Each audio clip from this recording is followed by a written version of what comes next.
Olá, bem-vindo! O mercado físico do boi retoma o fôlego depois de dias, semanas em queda. Já o mercado futuro precifica melhor, com recuperação média de R$ 30 só esse mês. Veja agora no mercado pecuário DBO.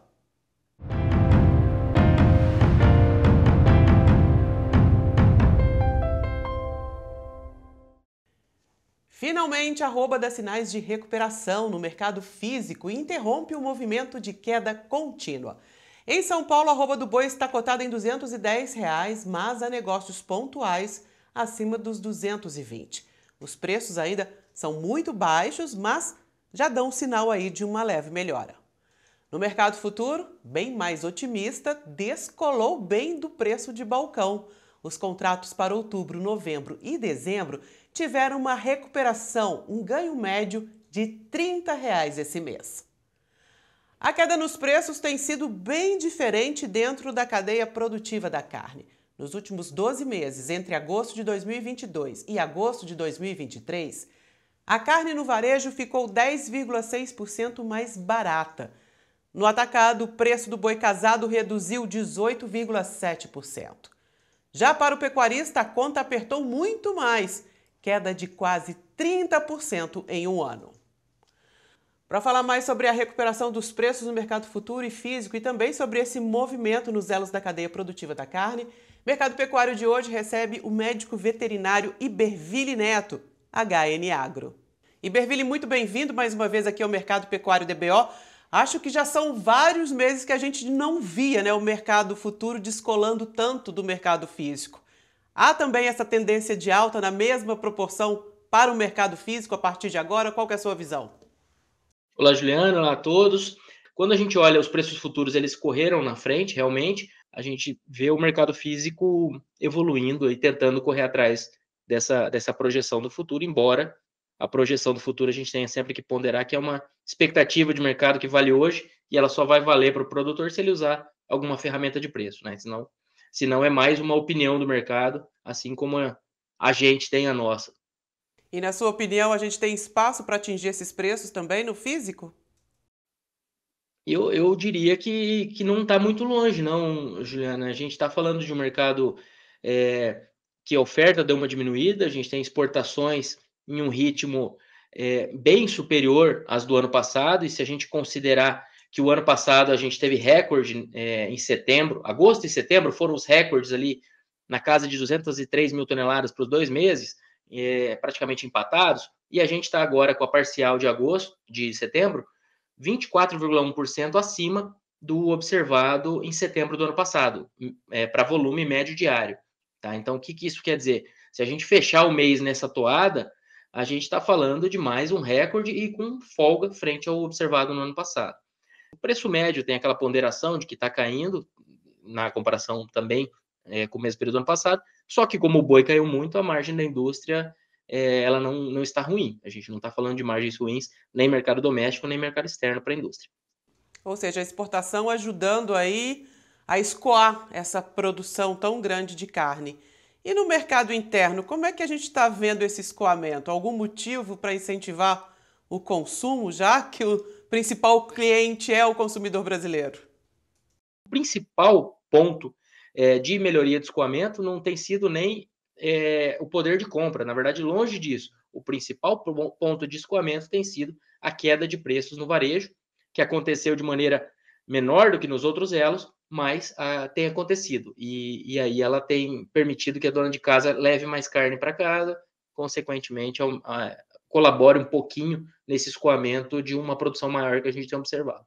E quando a gente pega a queda do varejo em agosto, a queda mensal, nesse caso, ela foi de 2,1%. Foi a maior queda desde o primeiro semestre de 2020. Então, essa queda no varejo, ela não é um indicativo de que o consumo está forte. Na verdade, é um indicativo justamente que o varejo está precisando repassar quedas, embora em menor magnitude. Então, a coisa não está boa para escoamento.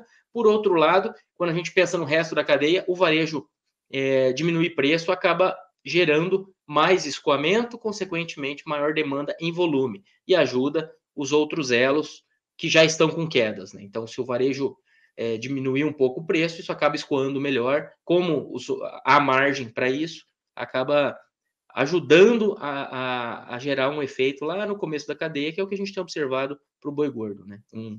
Um equilíbrio ali de oferta e demanda um pouquinho mais favorável para a precificação do boi.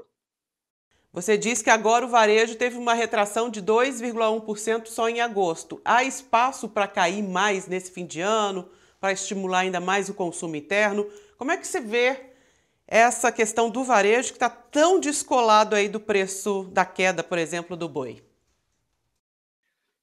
Juliana, eu diria que o varejo, nos próximos meses a gente pode começar a observar um mercado mais firme. Por quê? Porque o atacado, pelo menos agora em setembro, ele já está mais positivo, mais firme, porque a oferta de gado deu uma enxugada. Então, os preços do boi têm subido, o atacado tem respondido também, e isso faz com que o varejo não tenha mais o seu fornecedor baixando o preço. Então, ele já só vai precisar baixar o preço se efetivamente não conseguir escoar essa carne. Só que aí no mercado doméstico a gente entra no final do ano, que é um período de escoamento um pouco melhor. Então eu diria que pode ser que ainda haja algum ajuste negativo? Pode, mas não é difícil, ou na verdade a nossa expectativa é que nesse último trimestre o varejo se recupere um pouco, tá? Não acho que haja espaço para altas fortes, mas talvez esse movimento de queda seja estancado ao consumidor, pela sazonalidade de consumo principalmente. Quando a gente fala numa reação do preço do mercado físico no estado de São Paulo, como é que estão as outras regiões brasileiras? Qual que é o cenário? Em geral, a gente tem observado um cenário mais positivo, as escalas não estão confortáveis, Brasil afora. Se a gente for destacar, o Mato Grosso do Sul tem tido um mercado atipicamente firme, até com um diferencial positivo, né? Preços acima dos observados na base, que é São Paulo, mas de maneira geral o mercado tem retomou a firmeza, programações mais curtas e a gente tem observado uma evolução em diferentes graus aí ao longo das praças, mas a cara do mercado está mais positiva Brasil afora, sim. A gente recebeu aqui algumas perguntas. O William Valhove, ele quer saber, será que essa baixa da arroba vai até o final de 2023? A gente está com a cara muito mais positiva do que algumas semanas para o mercado, William. Na nossa visão, tem espaço para esse mercado trabalhar um pouco mais firme nos próximos meses. A gente tem que lembrar que o volume de oferta esse ano está maior, então a gente não está falando de um mercado explodindo na nossa expectativa, mas esse mercado mais sustentado que tem sido observado com valorizações, na nossa visão, ele pode continuar. Até porque quando a gente pega o confinamento, que vai suprir uma parte importante do mercado nos próximos meses, ele teve um desestímulo muito forte nos últimos meses pelos preços em queda. Então, isso tende a afetar o volume de gado confinado, consequentemente, ajuda um pouco a amenizar esse cenário de mais oferta de gado. Aproveitando aí que você falou de confinamento, o Fernando Ferreira quer saber qual a porcentagem de boi confinado no Brasil esse ano?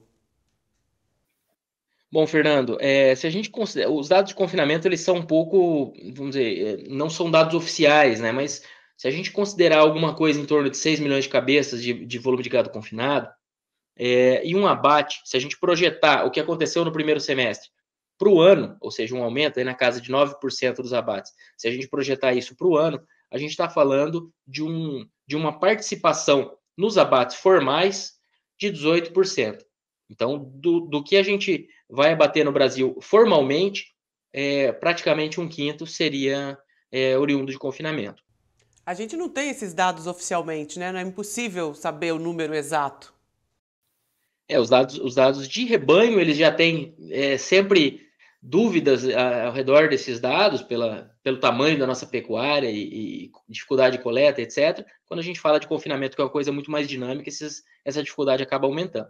Existem as estimativas das empresas de nutrição e sempre a gente tem esses números aparecendo, mas sempre ao redor ali de 5,5, 6 milhões, mas a gente não tem um dado oficial para cravar esse valor. E lembrando também que a gente tem aumentado as estratégias de de semi-confinamento e de intensificação além do confinamento fechado, confinamento clássico aí, que seria aquele ligado no coxo exclusivo, né? Iberville, quero te agradecer imensamente a participação, torcendo aí para que o mercado futuro, o mercado físico siga também esse embalo e dê um alívio aí para o produtor rural, para o pecuarista nesse ano tão sofrido. Obrigado, Juliana. Obrigado a todos. Realmente seguimos aí na expectativa de que o preço dê uma trégua para o produtor e a coisa melhore um pouco do ponto de vista de margens. Essa sinalização desses últimos dias tem sido positiva. Vamos acompanhar, ver se isso permanece. Te agradeço imensamente. Até a volta. Até mais. E antes de encerrar, mais uma notícia. O USDA, que é o Departamento de Agricultura e Pecuária dos Estados Unidos, prevê uma redução de 2,8% no rebanho brasileiro em 2024. E por causa do grande abate de fêmeas esse ano, a safra de bezerros será 4% menor. Se você tem dúvidas sobre o mercado pecuário, compartilha com a gente que nós vamos em busca dos especialistas para te responder. Entre em contato pelo Instagram, @portal_DBO. Envia sua pergunta para a gente lá, na caixinha de perguntas, e eu vou em busca dos especialistas, tá bom? Muito obrigada pela companhia e a gente se encontra.